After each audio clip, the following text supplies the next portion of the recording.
May I ask Marc Lubner, Bertram Lubner's son, and Takara Lubner, his granddaughter, to come to the podium to receive the award on his behalf.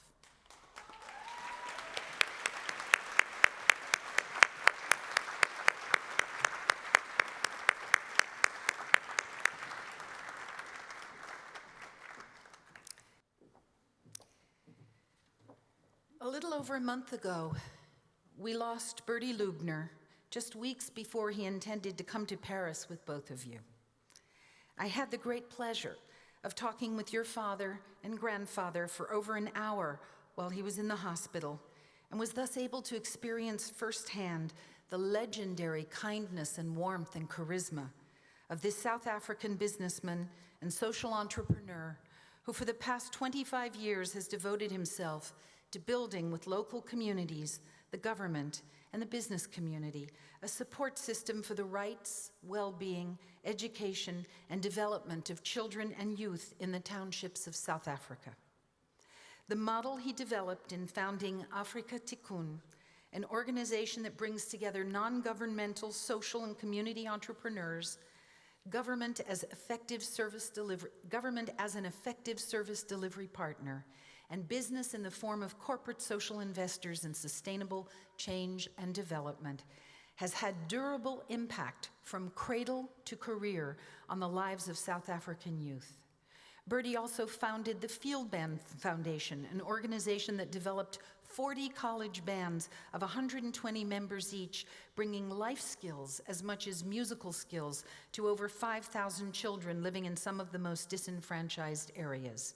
And these are just two of the many organizations he founded, championed, and supported, always with members of his family. Nelson Mandela, patron of Afrika Tikkun, had been a good friend since his release from jail in 1990.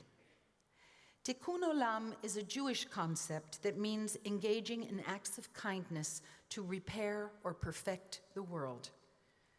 Receiving an honorary doctorate from Ben Gurion University in 1987, where he was also chancellor, and again in 2013, Bertie Lubner called upon members of the Jewish diaspora worldwide to forge close relationships with other communities in their home countries and to speak out always against injustice and poverty.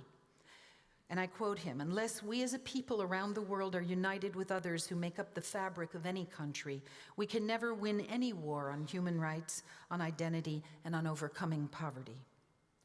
Brought up in a home where the values of caring were taught and treasured, Bertie modeled those same values for his own children, expanding the work of what became a family organization in virtually every area touching upon human rights, particularly the social exclusion associated with disabilities and gender-based violence, HIV, and the right to health care. When Bertie and I spoke on the phone, he insisted that his honorary degree would be a family award, and that three of them would be standing here at the podium.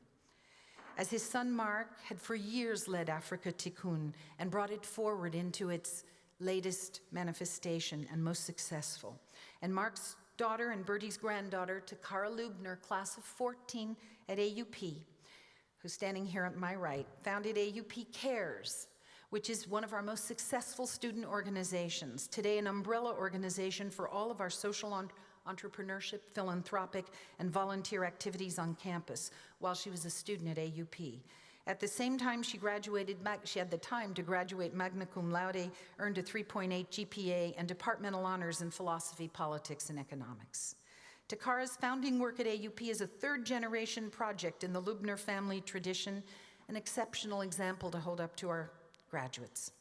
The Lubner family believes that politics without principles, education without character, science without humanity, commerce without morality are not only useless, but positively dangerous.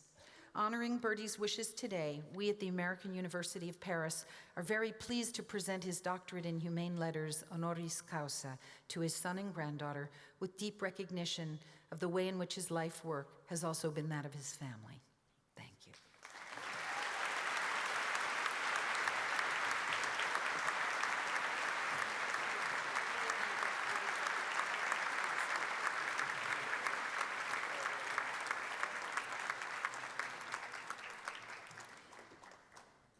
by the authority vested in me by the Board of Trustees of the American University of Paris, and with the recommendation of the faculty voting in assembly, I confer upon you the degree, I confer upon Bertie Lubner, the degree of Doctor of Humane Letters honoris causa, with all the rights, privileges, and responsibilities thereunto appertaining.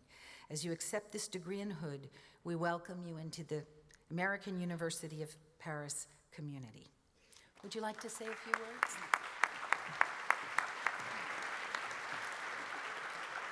Mrs. Schenk, members of the university, graduating class, thank you for this incredible, incredible honor. I certainly know that my father had every intention of being here from his deathbed. In fact, he insisted that he booked, and he in fact made plans to be here today.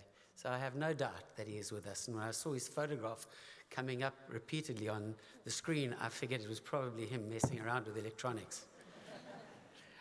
My dad used to have a remarkable saying by which he lived his life. He used to say that you make a living by what you earn, but you make a life by what you give. Through my father, I had the incredible honor of meeting numerous heads of state, President Reagan, President Clinton, President Obama, Tony Blair. We spent a lot of time, a lot of personal time with President Mandela. But I can share this with you as you go forward with your lives, that he treated each and every one of those dignitaries with the self-same regard and respect that he treated street corner beggars. The feeling that he had for other human beings was driven by a very basic understanding that we are all, in fact, from the very same self-source.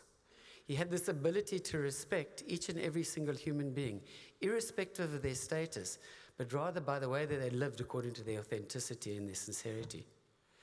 If there's one lesson that I can share with you, having spent the last number of months with him, in his last few days and last few months, it was his care that he had for other human beings, his concern about the fact that the nurse who was dressing him had a child who was in fact a burns victim, and how were we with one of our other charities, which looks after children with facial deformities, going to assist this young girl.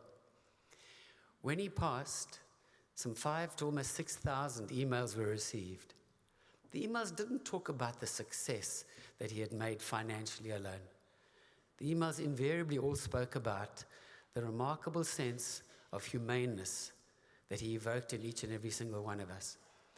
And I beg you, I implore you, going forward in your own lives, probably the most important lesson that I carry from having had the privilege of being born to this remarkable and special human being is that understanding that diversity brings opportunity for each and every one of us, and that if we just take the time out every now and again to stop and think, we will find that we have more to give than we necessarily have to get. In closing, there was a quote by Nelson Mandela, if I may, just to share with you. He states, "A fundamental concern for others in our individual and community lives will go a long way in making the world a better place, the place that we also passionately dream about." So I wish you all great success into your futures. I thank you for this incredible honor on behalf of my entire family, and we look forward to continuing the association with this remarkable institution. May God bless you all. Thank you.